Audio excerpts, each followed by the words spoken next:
I almost turned the car around 3 times before I reached the venue. Each mile felt heavier than the last, like I was driving straight into a past I'd spent more than a decade trying to survive, not remember.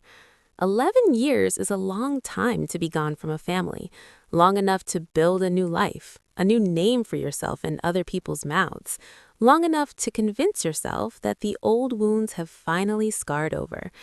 But the moment I stepped out of the car and saw the white flowers lining the entrance, I knew something inside me had never really healed.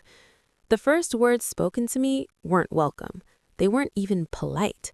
The maid of honor looked me up and down, her eyes lingering just long enough to make me feel like an intruder, and said, "You actually came."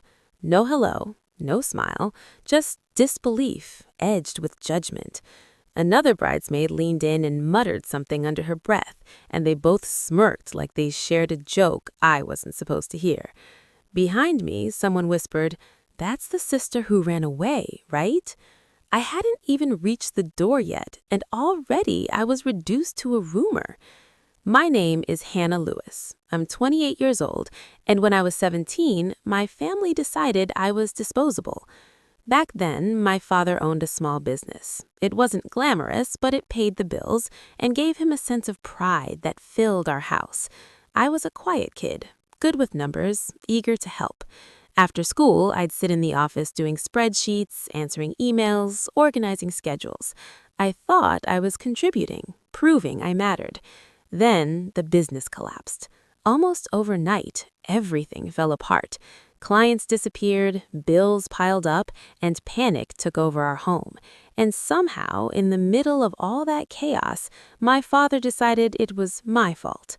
He told people I'd forgotten to follow up with a major client, that I'd been careless, that one mistake by his teenage daughter had cost him everything. It wasn't true. I knew it, but truth didn't matter when a story was more convenient. The phone calls stopped. Friends avoided me. Family dinners turned cold. Every room I walked into went quiet. I was 17, terrified, and completely alone. So I did the only thing that felt possible. I left. I moved across the country with 2 suitcases, a battered laptop, and a friend's couch to sleep on. I worked awful jobs, skipped meals, cried in bathrooms where no one could hear me, but I survived. Slowly, painfully, I built something of my own. I went back to school, I learned, I focused on numbers, on patterns, on lies hidden in ledgers and accounts. Today, I'm a forensic accountant. I don't chase glamour or praise, I chase truth. I expose financial deception for a living, and I'm very good at it. So when the wedding invitation arrived, it felt like a slap. My name was misspelled, there was no note, no apology, no "we should talk," just a date, a location, and an obligation. I stared at that envelope for weeks. Part of me wanted to burn it, another part wanted answers. In the end, curiosity won. Maybe hope did too, even if I didn't want to admit it. Inside the reception hall, I went straight to the seating chart. Table 14, bottom corner, near the kitchen doors. Everyone else I recognized was closer to the center. Even people who hadn't been around in years ranked higher than me. When I reached the table, I realized it was empty. Just one name card. Mine. A waiter approached, frowning. "Sorry, are you supposed to be here? This table wasn't in the final count." I nodded, forcing a smile that felt brittle. "Apparently I am." From across the room, I saw my parents. My mother noticed me eventually. She paused, her expression flat. "Oh," she said, "you came. Sophie wasn't sure you would." That was it. No hug, no questions. She brushed imaginary lint from her dress and walked away. During the toasts, the maid of honor took the microphone and gushed about my sister. "Sophie has always been so strong," she said. "She basically raised herself. She never really had anyone to rely on." The room nodded along, aunts, uncles, family friends, all agreeing, all erasing me with their silence. I felt something hollow open in my chest. Dinner was worse. My uncle stopped by my table, looked me over like a failed investment, and said, "Surprised you had the nerve to come back." He talked about Sophie's success, her stability, her real life, as if mine didn't exist. Nearby, my father laughed with guests and said, "We only have one daughter now." I stared at my plate until the words blurred. When it was time for family photos, the photographer called for immediate family. I stood.